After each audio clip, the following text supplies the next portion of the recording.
স্বপ্নে জিন ভূত প্রেত দেওজালিষ্ট দেখা ভালো লক্ষণ না খারাপ লক্ষণ? কেউ যদি স্বপ্নে দেখে যে প্রচুর পরিমাণ জিন আর জিন, পরি আর পরি, দেও ভূত প্রেত, তাহলে এটা কি তার জীবনে অনাবিল সুখ শান্তি বয়ে আনবে নাকি অকল্যাণ আর অনিষ্টতা চেপে বসবে? বিষয়টি নিয়ে বিস্তারিত কথা বলবো আমরা সুলেমানি খাবনামা, তাবিরে সদেক, ইসলাম আর ফাল্লামা, তাফসিরুল আহলাম সহ আরো বিভিন্ন প্রকার নির্ভরযোগ্য কিতাব থেকে।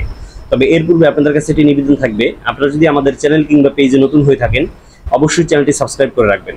আপনাদের যদি জীবন ঘনিষ্ঠ কোনো প্রশ্ন থাকে কিংবা স্বপ্নের ব্যাখ্যা জানতে চান, অবশ্যই ডিসক্রিপশন বক্সে হোয়াটসঅ্যাপ নাম্বার দেওয়া থাকবে, সেখান থেকে আপনারা আমার সাথে যোগাযোগ করতে পারবেন।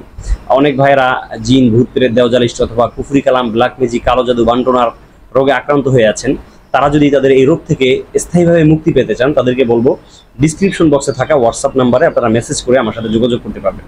এই নাম্বারে মেসেজ করলে সেই মেসেজটা সরাসরি আমি নিজেই সিন করে থাকি এবং প্রতিটা মেসেজ দেখে সেখানে যদি ইসলামিক জীবন ঘনিষ্ঠ কোনো প্রশ্ন থাকে সাথে সাথে উত্তর প্রদান করি।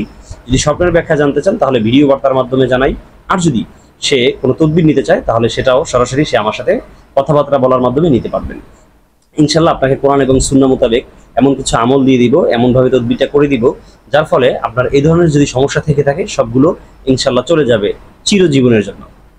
দর্শক, স্বপ্নে জিন ভূত প্রেত দেওজালিষ্ট দেখার দুইটা লক্ষণ সুলেমানি খাবনামার ভিতরে উল্লেখ করা হয়েছে এবং তাফসিরুল আহলামের ভিতরে এসেছে। যদি কোনো ব্যক্তি জিন ভূত প্রেত স্বপ্নে দেখে তাহলে এর দ্বারা বোঝা যায় যে সে কোনো হুকুকের সাথে জড়িত আছে। সেটা হুকুকুল্লাহ হতে পারে, হুকুকুল ইবাদত হতে পারে। হুকুকুল্লাহ বলতে কি বোঝায়? হুকুকুল্লাহ বলতে ইবাদত বোঝায়, যে তার পিছনের জীবনে কোনো ইবাদত রয়ে গেছে, যেমন সে সিয়াম সাধনা করতে গাফলাতি করেছে, অথবা প্রচুর পরিমাণ নামাজ কাজা করেছে, অথবা তার টাকা পয়সা হয়ে গেছে তারপর সে হজ করছে না, যাকাত আদায় করছে না, কোরবানি করছে না।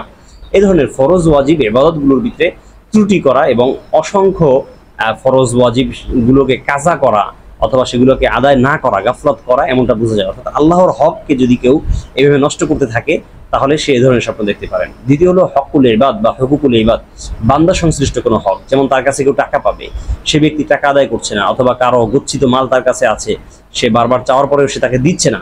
এইভাবে যদি কেউ থাকেন তাহলে সে যদি স্বপ্নে জিন ভূত প্রেত দেখেন তাহলে এর দ্বারা বোঝা যাবে যে আসলে সে কারো হক মেরে খেয়েছে, কারো হক তার উপরে আছে, সেটা আদায় না করার কারণে সে এই ধরনের স্বপ্ন দেখেছেন।